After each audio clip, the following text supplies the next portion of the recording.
assunto sério com você. A gente já riu. Quem já chorou aqui hoje? Quem já quis ir embora porque a comida demorou? Levanta a mão. Deixa eu ver. Deixa eu ver quem quis ir embora aí. Vai, levanta a mão. Bom, hoje o tema da palavra deste congresso é um tema bem sério. O Senhor me deu esse tema há um tempo. Há mais ou menos 1 ano e meio atrás.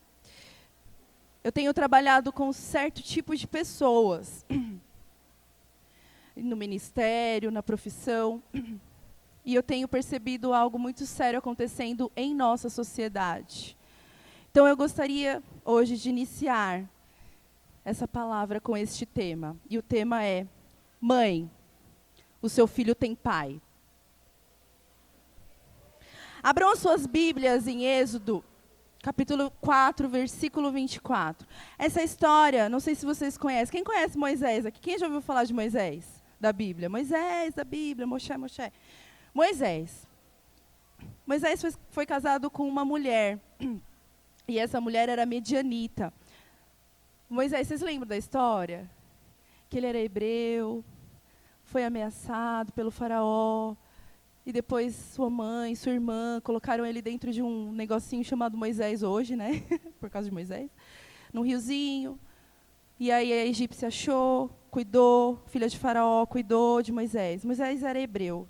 Nesse tempo, Moisés já provavelmente havia passado pela circuncisão, porque o judeu passa pela circuncisão com 8 dias de idade. O que é circuncisão? Vou explicar para vocês.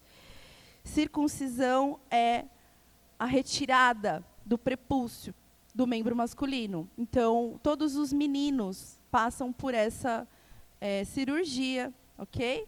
Para que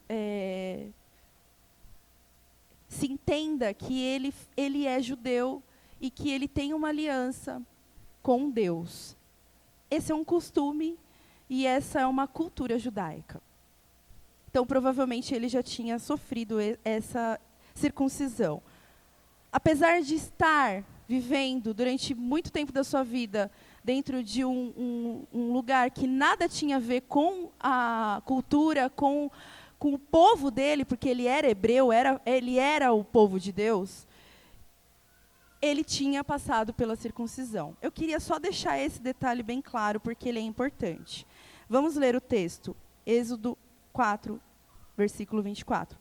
E aconteceu no caminho, numa estalagem, que o Senhor o encontrou e o quis matar.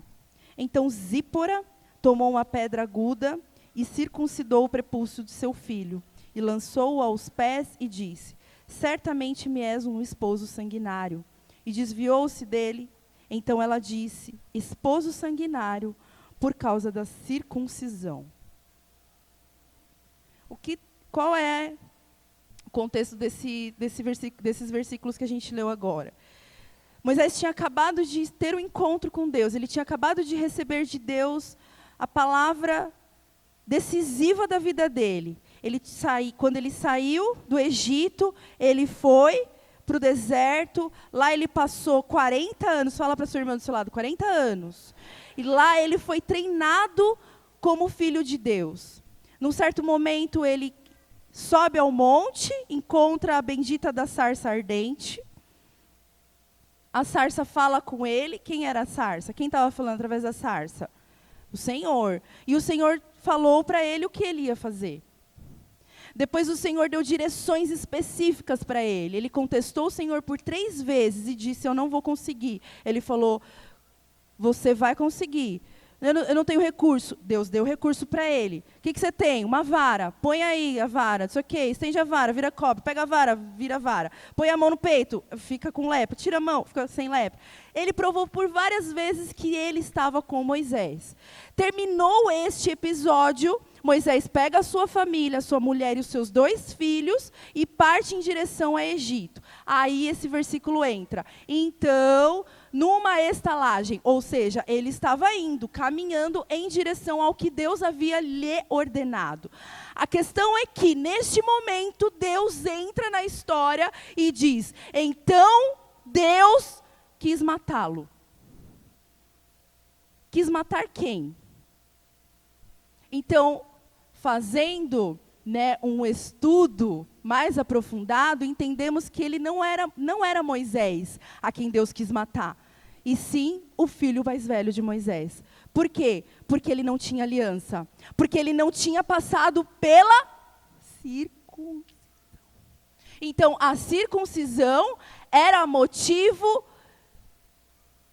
de autorização. Era como se quem fosse circuncidado era parte do povo de Deus. E Gerson, que é o filho mais velho, não tinha essa circuncisão. Aí entra aquilo que nós vamos agora nos aprofundarmos.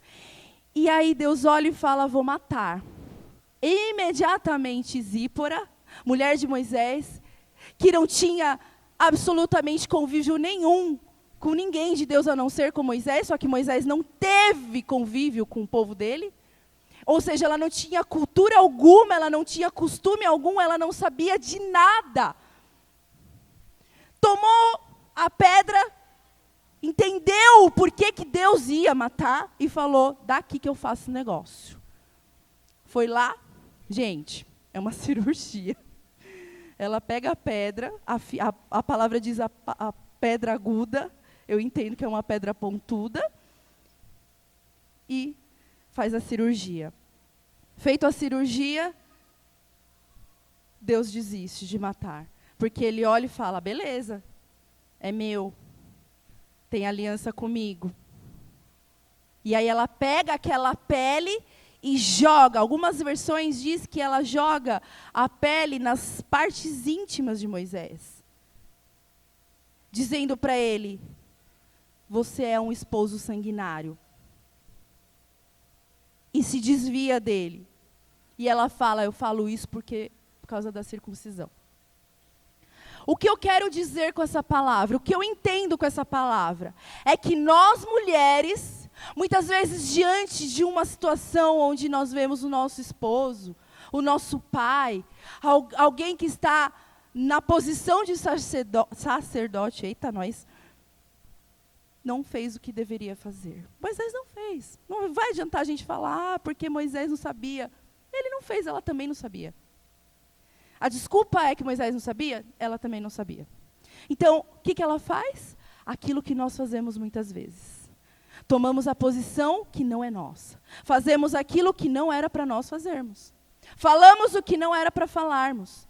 Decidimos o que não era para nós decidirmos. É assim ou não é? Eu estou falando para mim, viu? Que eu sou mulher também. Isso é nosso. Porque, quimicamente, você tem mais capacidade neural do que o homem. Isso não é mentira, não é feminismo, não é nada disso. Isso é química, é física. A sua capacidade neurológica, você tem mais conexões entre o cerebelo, mais conexões do que o homem. O homem não tem essas conexões. Ele tem, mas não é tanto quanto você. Por isso que você é tão capaz de fazer 10 coisas ao mesmo tempo. Se você não sabia, está saindo daqui com mais cultura hoje. E você vai sair com mais informações sobre você hoje. Então, esse texto revela a nós. Ele diz a nós aquilo que nós estamos fazendo. O que nós fazemos vira e mexe. Não é assim, queridas? Para pensar. Amor, precisa consertar. Debaixo da pia está vazando água. Quem aqui já passou por isso? Levanta a mão, vai, fala para mim. Estou passando, né? Quem aqui já falou mais do que 2 vezes isso? Quem já está na 10ª? Olha lá. Ixi. Agora eu vou ser direto. Zete. É minha discípula, eu conheço. E se ele não fizer? Olha lá. Eu faço. Por que eu faço? Porque precisa ser feito. Se precisa ser feito, vamos fazer. Ó, é rapidez, a gente é assim. A gente não fica mediando, a gente não fica calculando, a gente não fica pensando, só que está errado. Porque ao fazer, você evita de que o seu marido mude.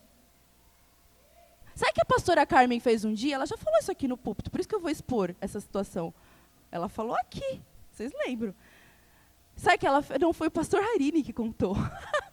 Pois ela pegou todas as panelas debaixo da pia e espalhou pela mesa. Aí ele chegou e falou, oxe, que é isso aqui? Ela falou, enquanto você não consertar a pia, debaixo da pia a panela vai ficar na mesa. Aí ele falou, claro amor, estou consertando agora. Estou indo consertar. Sabe o que acontece? A gente não faz só essas coisinhas. A gente quer mandar no filho, a gente quer direcionar os nossos filhos. A gente quer falar para o nosso marido, às vezes ele está falando assim, ó, dando uma direção, dando uma bronca para o menino, para a menina, dizendo para ele o quanto ele deveria ser corrigido. Aí entra você no meio, dá uma desípora e fala para ele, amor, pega leve, ó, a minha fala é essa, poxa amor, pega leve, os meninos aí, tadinho. Ele olha para mim e faz assim, tá bom. Mas dentro de mim fica assim, meu Deus, está muito pesado isso que ele está falando, não quero que ele fale isso para o meu filho, meu filhinho. A questão é, o que precisa ser dito? Pai é pai. Você não é pai, você é mãe. E ó, eu vou te falar uma coisa, mãe tem a função diferente de pai, não é igual. Função de pai, fazer ser homem, fazer ser mulher, não desistir da vida, trabalhar, conquistar, ser alguém com caráter, ter ânimo de levantar da cama. Ah, que geração estranha essa. Que se deixasse não levantava nunca mais da cama. Que é isso? Aí vem o pai lá 11 horas da manhã bater na porta do filho, agindo muitas vezes pelo nosso olhar com violência. 11 horas da manhã, querida. Violência, esse menino dormia até as 11 horas da manhã. Isso é violência. Violência contra ele mesmo. E aí a gente vai lá e entra na frente e fala, não. Então nós decidimos, diante da falta de atitude, o que nós fazemos? Decidimos. Vou fazer isso aqui. Vou fazer o que deveria ter feito e não fez. Mulher, você é uma mulher de verdade? Porque mulheres de verdade sabem o seu lugar. E nós muitas vezes não estamos no nosso lugar. E eu vou entrar em todas as questões, queridas, não se preocupe. Você está pensando aí, mas eu sou mãe solteira, eu vou entrar nessa questão também. Olha só. Em 2019, foi feita uma pesquisa. Aquela pesquisa que fazem, segundo os registros, que se tem de pessoas naturalmente nascidas. Não tem registro de mãe. São 6%. Em 2000, a realidade era 2%. Em 2019, era 6%. O quanto que nós vamos estar em 2020? 20%? O que está acontecendo com as mulheres?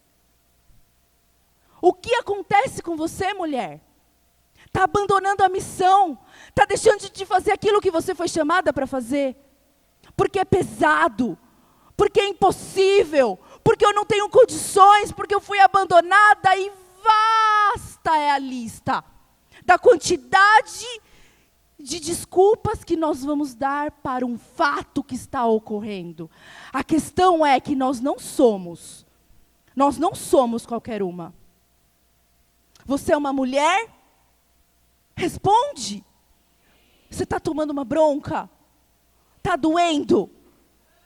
Ah, não tá. Vixe, vou bater mais forte então. Eu tenho tido muitos convívios. Durante as minhas sessões, as palavras são: eu fui abandonada pela minha mãe. E não pensa que é fácil ouvir isso. Eu tive mãe, eu tive pai. E as palavras são: eu não fui criada pela minha mãe. E pior, não fui criada pela minha mãe, não fui criada pelo meu pai. Porque a mãe tenta ser pai, mas pai não tenta ser mãe. Sabe o que o pai faz?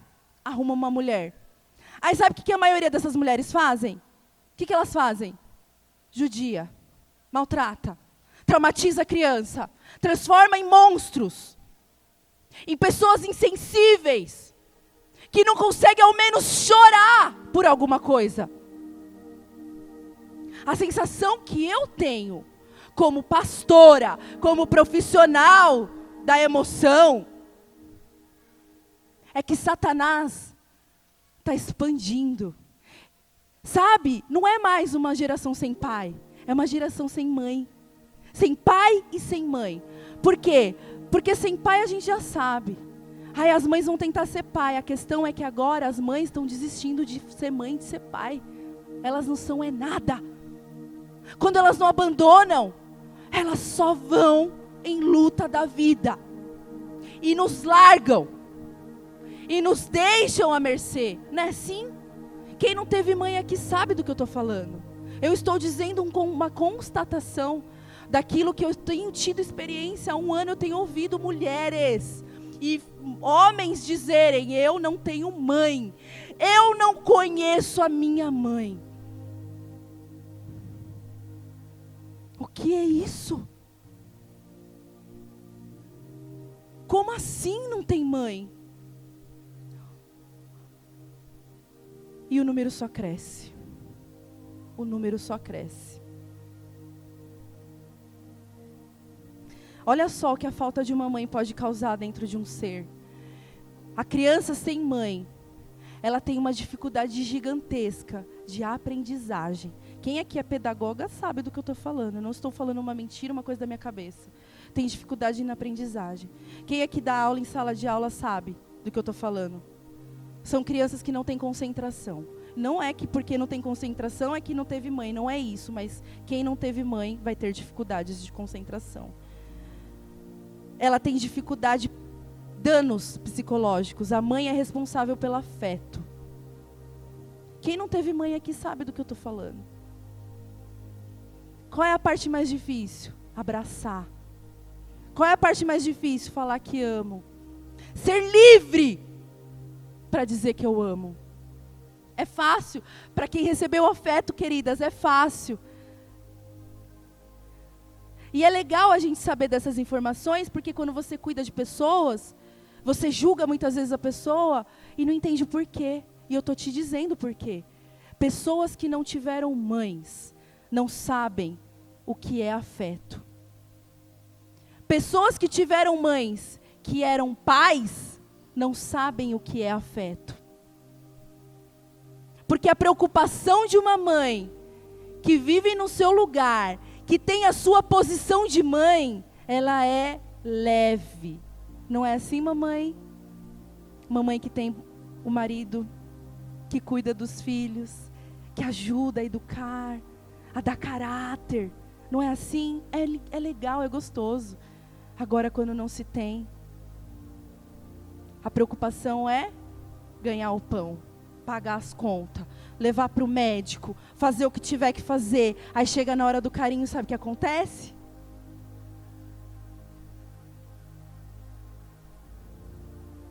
Não sobrou tempo.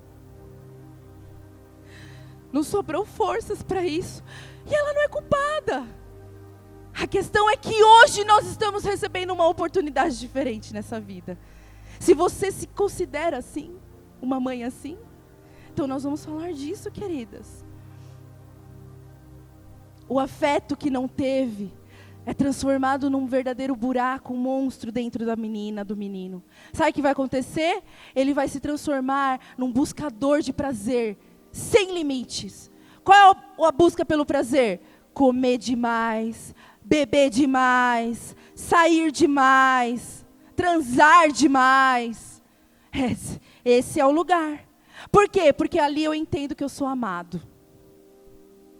Queridos, desculpa, queridas, estou falando como só mulheres.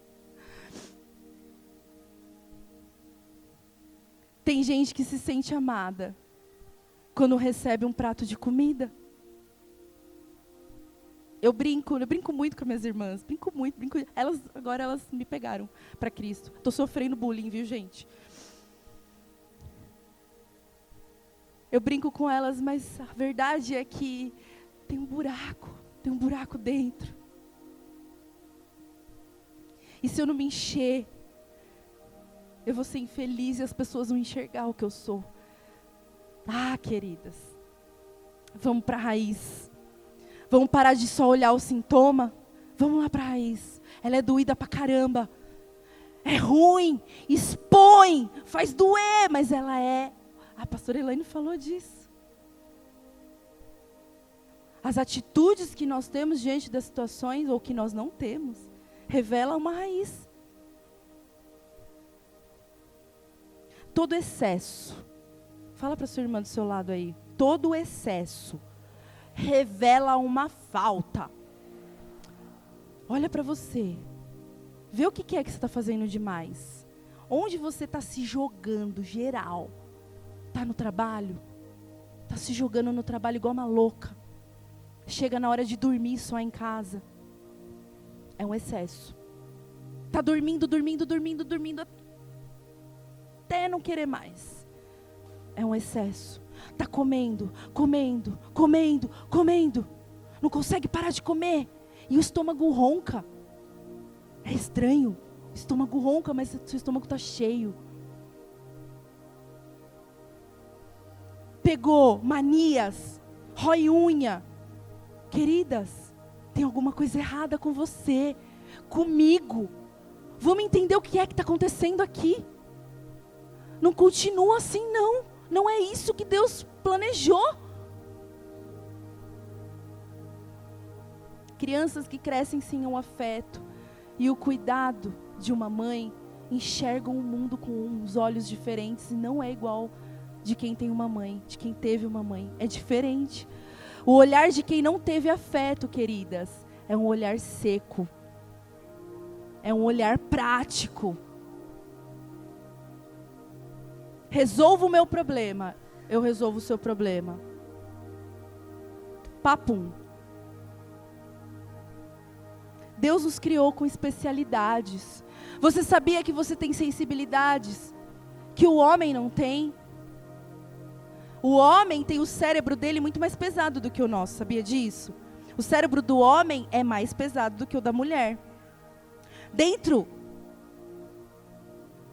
do cérebro do homem, ele tem muitas conexões dentro. De cada parte do cérebro dele, ele tem conexões. Mas nós temos entre as partes do nosso cérebro.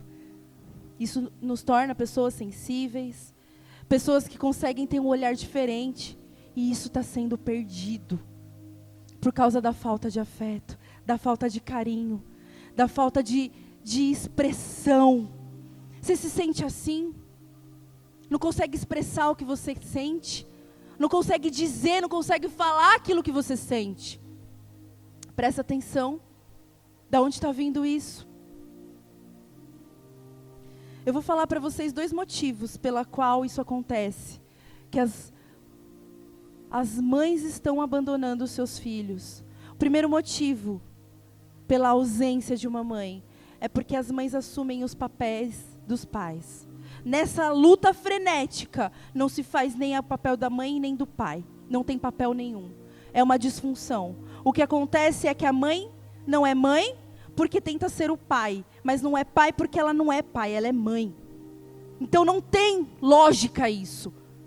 Queridas, que não tem os pais dos seus filhos junto com você. Teu filho tem pai, e o nome dele é Deus. Seja mãe, dá carinho pro teu filho.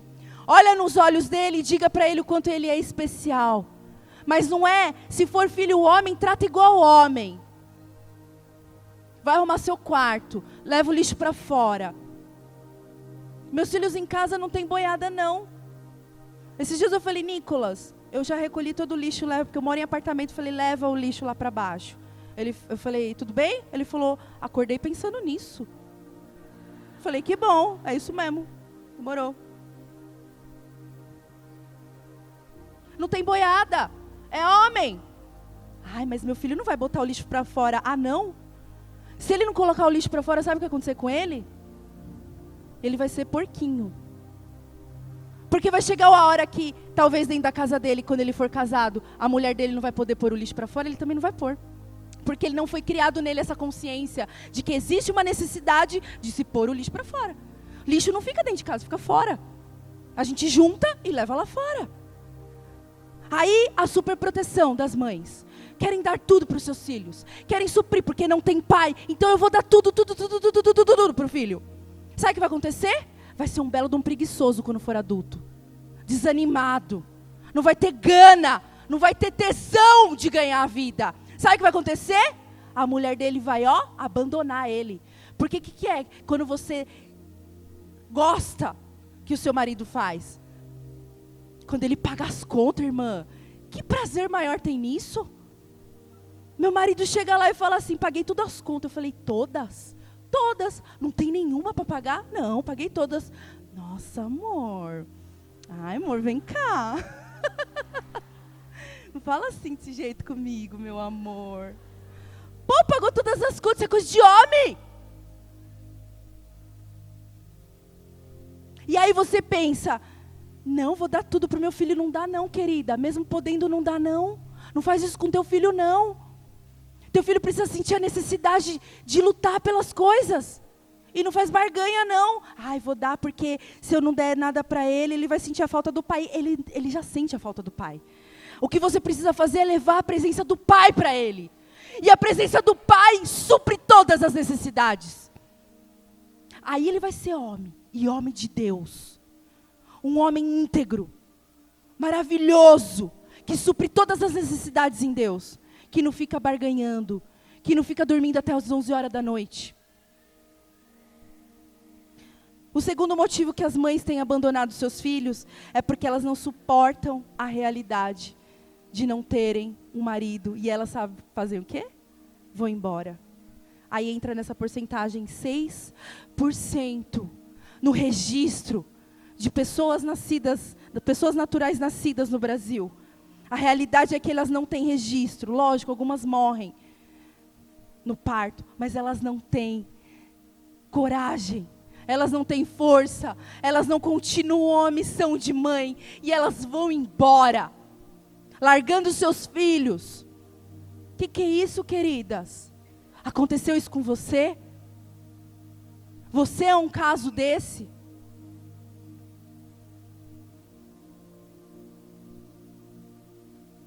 Em qual condição você se encontra aqui? Como filha e como mãe?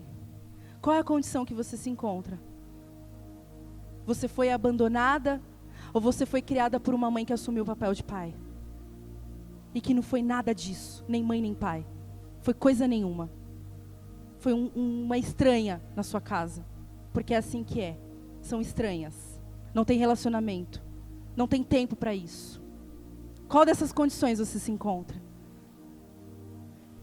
Zípora agiu no lugar de Moisés. Ela tomou a missão de Moisés, assumiu a missão. Ah, mas aí Deus desistiu. Deus não levou o filho dela. E se ela não tivesse feito isso? A pergunta que eu fiz para mim, diante desse texto. E se Zípora não tivesse feito nada?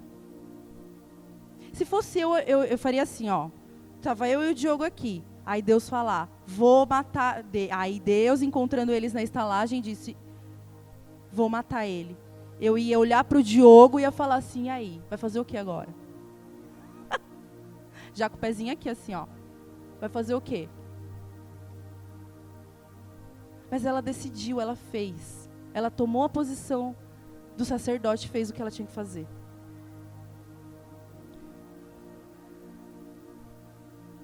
Diante das ameaças, queridas, nós assumimos papéis que não são nossos. Eu não quero te julgar. Eu não estou aqui para isso. Eu estou aqui para te ensinar. Porque eu também estou na posição de aprender. A questão não é o nosso lugar. O marido brigou, isso é problema dele com o filho. não tem marido, ele tem pai e é Deus. Eu vou ensinar o que Deus pensa a respeito dele. Esse é o meu lugar. De levar o meu filho a conhecer o pai verdadeiro dele, Deus. E não olhar para mim como a referência paterna, porque eu não sou pai. Eu sou mãe.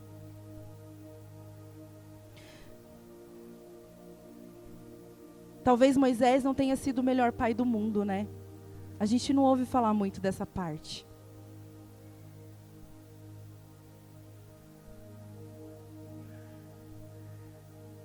Sabe o que ele fez depois disso? Levou a família dele e deixou lá com o sogro dele. E foi sozinho. Se fosse eu, sabe o que eu faria? Não vai sem mim não, filho. Eu vou com você. Vai, se vira. Isso é um problema seu. Você não quer me levar? Como assim não vou? Lógico que vou. Vai nem na padaria sem mim. Eu vou junto. Vou junto, querido. Tamo junto. A gente é uma equipe? Ou a gente é assim, cada um por si? Não, senhor. Vai para uma missão, tô junto, tô dentro. O que você tem feito dentro das missões do seu marido? Tem deixado ele sozinho, queridas? É assim que você tem agido? Deixado o seu marido ir sozinho para a missão? Assumir os lugares do reino? Você está louca? O que você quer fazer com o seu casamento? Ele vai sozinho, ele vai ficar sozinho.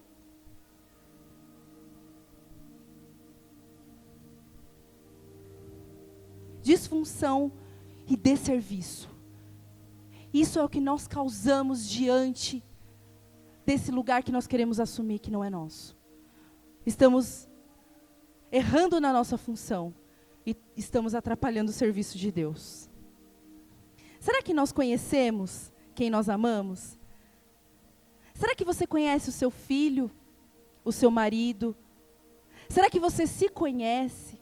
Eu queria falar disso um pouquinho. Eu estou adiantando porque eu só tenho 10 minutos e eu nem acredito nisso. O que gente, vai, pede. Mais tempo, mais tempo, mais tempo. É para Cristina, cadê ela? Não me deu. Tá bom. O que acontece? Muitas vezes a gente não sabe lidar com as situações porque nós mesmas não nos conhecemos. Não sabemos até onde nós podemos ir, onde nós realmente somos capazes e não conhecemos com quem nós convivemos. E eu vim falar de algumas coisas interessantíssimas. E eu tenho falado isso, que se chamam traços de personalidade. Agora é a parte animada da palestra. Vamos lá. Se identifiquem numa foto.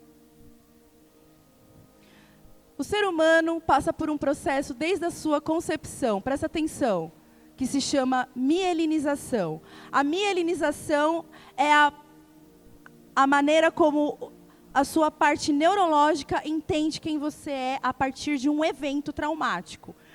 Então, por exemplo, de repente você está dentro da barriga da sua mamãe. Presta atenção. De repente você está dentro da barriga da sua mãe. Aí você sofre alguma rejeição, sendo rejeição ou que você tenha entendido como rejeição. Porque muitas vezes você não está sendo rejeitado, mas você entendeu. Imediatamente o útero, ele enrijece, esfria, e você está num lugar completamente hostil. Você não quer estar lá. Sabia disso? E aí o que acontece? A criança não pode sair correndo do útero da mãe. Sabe o que ela faz? Ela foge para a cabeça. Então, o esquizoide é a primeira. Pode passar.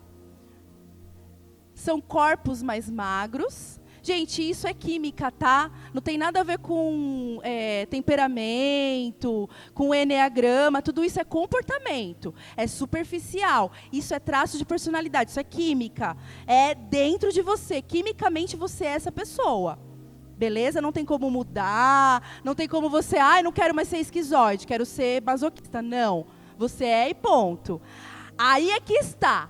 Você pode ser uma esquizoide linda, maravilhosa na presença de Deus.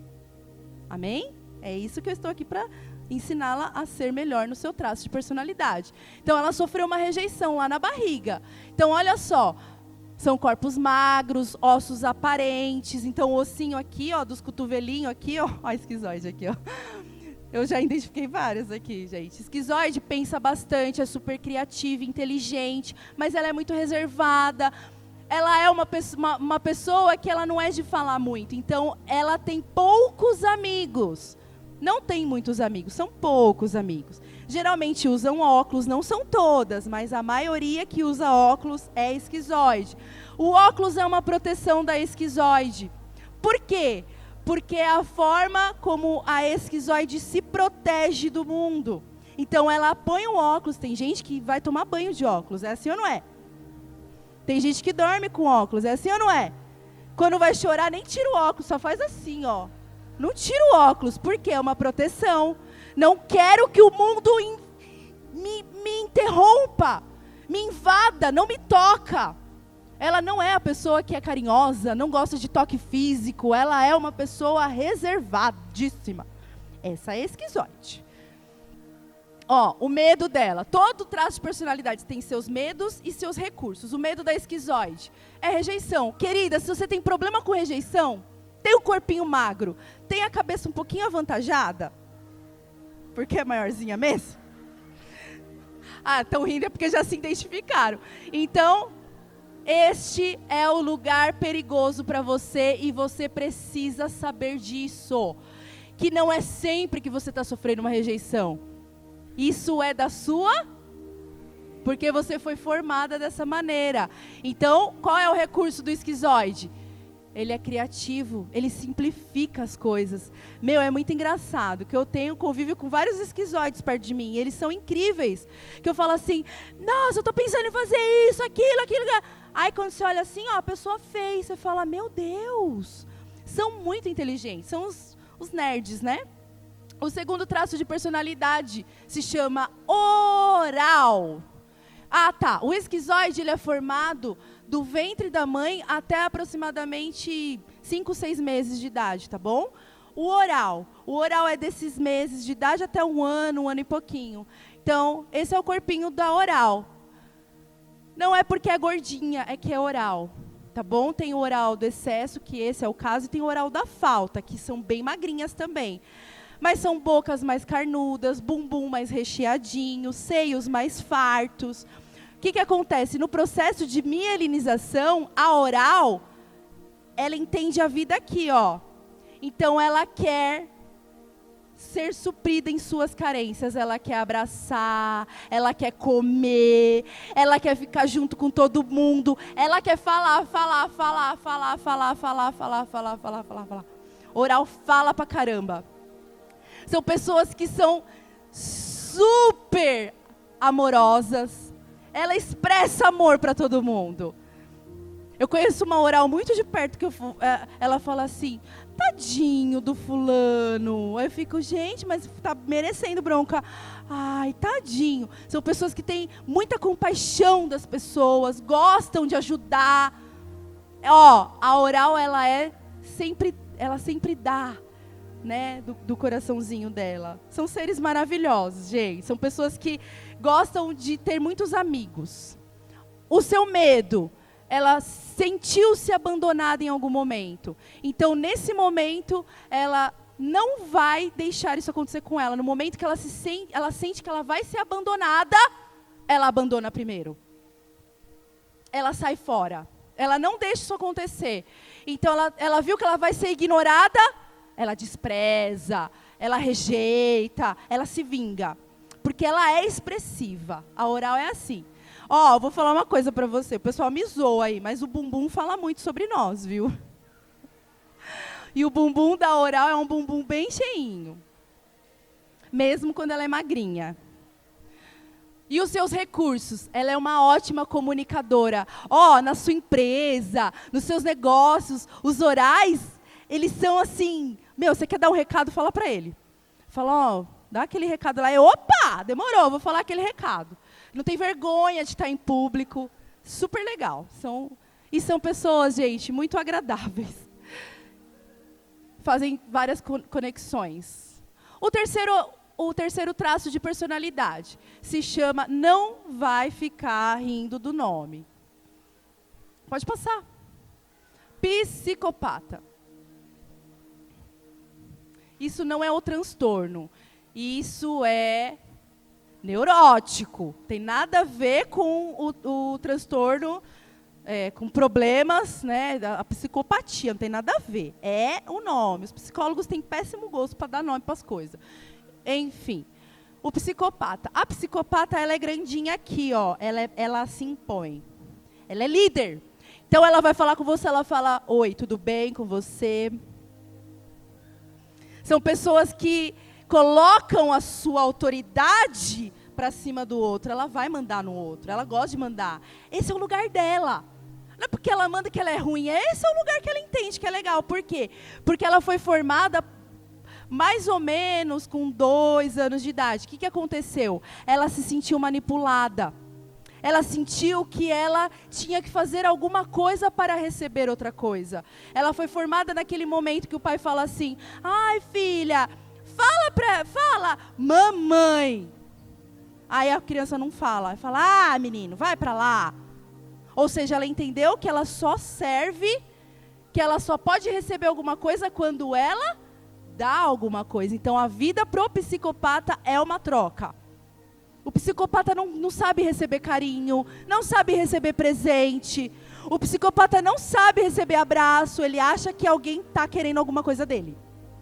É difícil.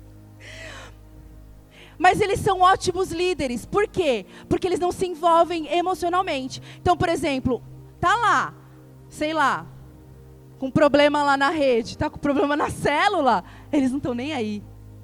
Tá? Falou. Tchau. Vaza. Por quê? Porque para ele, é assim, a vida é assim, tá tranquilo, não tenho problema com isso. Não vou ficar morrendo pelos cantos, tá tudo certo. O funcionário foi embora, tem outras vagas, vai vir mais gente, tá tudo certo. Ele não se envolve. Por quê? Porque o medo do psicopata é o medo da manipulação. Quando ele percebe que ele vai ser manipulado, que ele vai ter que dar alguma coisa para receber aquilo que ele quer, então ele manipula primeiro. Sente que você é manipuladora? Você é psicopata. A Ieda até sentou aqui, ó. Tá falando de mim aqui. Seus recursos, muito observadoras.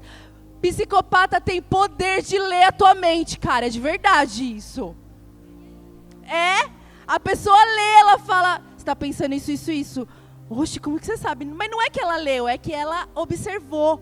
Ela entendeu desse jeito. Então, naturalmente, são pessoas que têm ótimas lideranças. São ótimos líderes. Por quê? Porque ninguém engana eles. Ninguém engana o psicopata, ele vai agir antes da pessoa. Então, o recurso... mas eles têm medo da manipulação. Então, eles vão ficar manipulando enquanto eles estiverem na dor deles. O recurso do psicopata são observadores e estrategistas. O quarto traço de personalidade, a masoquista. Eu convivo com muitos masoquistas, são maravilhosos, eu amo de paixão. Masoquista tem um corpo mais quadradinho, tem a bundinha para dentro. São quadradinhas assim, o corpinho é assim. Não sou. Então, o que aconteceu? Ela foi formada mais ou menos no tempo do desfraude. O que aconteceu com ela? Começou a desfraudar, os esfínteres ainda não estavam formados nela. Então, ela fazia xixi na calça, cocô na calça. Estava formado. Que é o controle de segurar o cocô, o xixi. E aí, o que aconteceu? Ela fez na calça. Aí, o que a mamãe falou? Credo, menina. Que fedor nesse momento, na frente de todo mundo, assim, ó. Aí, nessa hora, a criança fez assim. Se sentiu humilhada. Então, o medo da masoquista é de ser exposta, de falarem dela assim, ó, geral, para todo mundo saber, de colocarem os erros dela na frente de todo mundo. A masoquista não suporta o momento em que isso vai acontecer. Então, o que ela faz? Ela se fecha. Masoquistas não falam dos seus sentimentos, não expressam as suas vontades, não têm energia para ficar tratando o que elas estão sentindo, então elas guardam. São executoras maravilhosas, são pessoas fiéis, leais, elas não abandonam o trabalho enquanto não terminar. Sabe aquelas pessoas que ficam até terminar? São as masoquistas. Essas são ótimas funcionárias, mas elas não têm rapidez. Elas são no tempo delas. Elas vão terminar na hora delas, mas elas vão terminar. Então elas não têm medo do trabalho, são executoras. Têm pernas mais grossas, como troncos de árvores. Então elas se firmam no lugar, ou seja, elas não gostam de mudanças. Então elas gostam de tudo no mesmo lugarzinho sempre. Então no trabalho é tudo no mesmo lugarzinho. Na casa é tudo do mesmo jeitinho. A comida é sempre feita do mesmo jeitinho. Então elas são extremamente metódicas. 100% metódicas. Só que o medo dela é de serem julgadas, humilhadas, criticadas e expostas. Os seus recursos, ela é leal. E ela faz, ela é executora, tem um método nela. E o quinto e último traço de personalidade, que é a rígida. Dizem que as rígidas são as mais bonitas. Ah, pastora, sou eu então! O que acontece? A rígida tem o corpo mais alinhadinho. Então, naturalmente, elas têm tudo no lugar. Sabe aquelas mulheres que a gente tem muita raiva, que elas não precisam fazer academia, não precisam fazer regime, não precisam fazer porcaria nenhuma, pode comer copo da felicidade, gente, pode. Por quê? Porque ela não tem celulite, ela não tem gordura sobrando, ela não tem. Ela é linda. Então, elas são naturalmente mais harmoniosas. O rosto da rígida é mais harmonioso, o corpinho é mais harmonioso. Só que elas são extremamente criteriosas. São mulheres que precisam que todo mundo faça do jeito que ela quer que faça. Porque ela é excelente, porque ela é perfeccionista. Então, ela enxerga o mundo com muita praticidade. Então, ela é rápida. As rígidas, elas executam o trabalho com muita leveza, com muita rapidez. Porque elas, parece o The Flash, assim, você manda, já foi. Fez, meu Deus. Só que elas não têm paciência com as pessoas. Então, sabe o que elas fazem? Brigam. É bonita, mas o tanto que é bonita, ela briga. É barraqueira. Porque elas não têm paciência com as pessoas, então elas sempre estão brigando com alguém. Nunca elas estão assim, tipo, nossa, tô mó em paz. Não, ela nunca está em paz. Ela sempre está com o coraçãozinho dela cheio de bronca de alguém. Por quê? Porque elas não têm paciência. Porque elas olham para a vida delas e elas... eu estou olhando para as rígidas que elas estão assim para mim, tipo, meu Deus. Elas olham para a vida delas e elas acham que elas são o padrão. Então elas olham, veem o padrão e falam, todo mundo tem que ser assim também. Eu sou assim, todo mundo tem que ser assim também. Oi, querida. Oi, querida. Então, qual é o medo da rígida? De ser traída. A rígida é muito ciumenta. Ela tem ciúmes até do cachorro dela. Tem ciúme da amiga, da mãe, do pai, do marido, dos filhos, dos netos. Ela tem ciúme geral, de todo mundo. Então, ela tem medo de ser excluída e de ser traída. Sabe aquele medo que você tinha, ou rígida, quando você era criança, que tinha lá o time para escolher? Você fica dois escolhendo, né? Cada time escolhendo um e você não era escolhida? Que você queria sair correndo? É trauma. Você tem barriga. Eu também não sou aleijada. Então, querida, mas a rígida pode engordar, né, querida? Você está na sua dor. Então, o que acontece? Elas não vão ser excluídas. Sabe o que elas vão fazer? Elas vão te abandonar. Elas vão te trair primeiro. Então, no momento em que elas vê que você vai fazer alguma coisa, elas vão quebrar o pau com você. Querida, tenha medo de uma rígida na dor dela, porque ela não tem medo, não.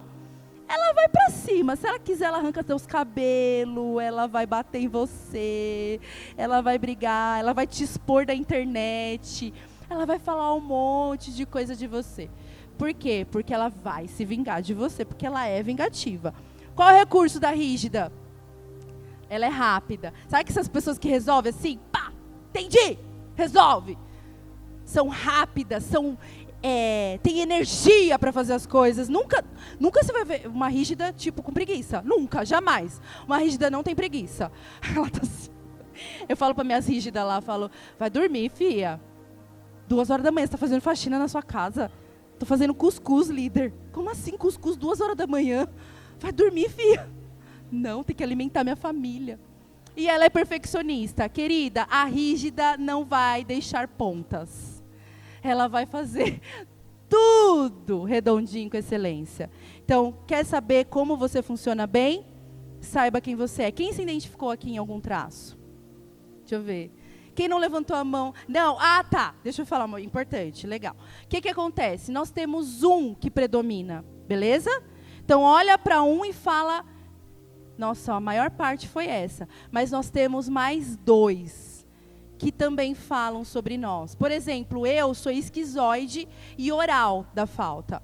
Então, a minha terapeuta fala que eu sou rígida também. Eu não acho, mas ela fala, eu sei que você é. A gente não sabe se ler direito, mas é importante a gente saber que a gente é. Então, eu tenho que prestar atenção no sentimento de rejeição. É isso aí. Me sentir rejeitada. O tempo todo me sentindo rejeitada, eu estou na minha dor. Me sentir abandonada, estou na minha dor. Qual é o meu recurso? Fazer as coisas. Trabalhar. Doar. Ser doativa. Trabalhar em prol das vidas. Esse é o meu lugar que eu fluo. Então, sabendo disso, eu paro de andar naquilo que me faz sofrer. Amém? Quem aqui se identificou em 1, 2, 3 traços? 3. Grita aí alguém o que você se identificou. Fala, Lana. Oral e psicopata. Sabia que ela não era psicopata. Sabia! O que você se identificou? Esquizoide, lógico. Tá na cara que você é esquizoide. Ó, rejeição, hein, irmã? Presta atenção. Quem mais? Fala, rígida. Essa daí é a mestre das rígidas. Você se identificou, mãe? Mas fala. Não. Você é masoquista e oralíssima. Quer agradar minha mãe? Fala pra ela, vou tomar café na sua casa. Você vai ser muito amada. Que ela vai te amar muito. Para minha mãe sentar numa mesa, o oral é assim, sentou na tua mesa, cara, ele vai te servir tudo que tiver na geladeira. Ele vai fazer tudo que tiver lá para você. Porque nessa hora, não é? Eu estou sendo amada. Mas é você que está dando. É, mas eu me sinto amada assim. Esse é o seu lugar de fluir. É bom saber os orais, a gente já vai, viu? Amanhã na tua casa, tá bom? 2 horas, tá bom? É isso. Queridas, espero ter ajudado vocês. Eu sei de uma coisa. Deus nos criou perfeitamente. Olha para sua irmã do seu lado e fala assim, você é perfeita. Não tem nada de errado com você. Agora olha aqui para mim. Presta atenção, queridas. Presta atenção no que eu vou falar. Olha aqui para mim. Todo mundo. Shhh. Olha aqui para mim. O seu traço é lindo. Você é uma pessoa maravilhosa. O que a vida tentou fazer com você, o que o diabo tentou fazer com você, o que as pessoas tentaram fazer com você, não diz quem você é. Quem diz quem você é Deus. E só Ele é capaz de falar para você o que você é. O que Ele fala sobre você. Que eu me lembro, Ele diz, você é amada. Não tem nada de errado com você. Você é minha. Você é perfeita. Escuta, queridas, nunca mais olhe para o teu espelho e diga que você quer ser outra pessoa.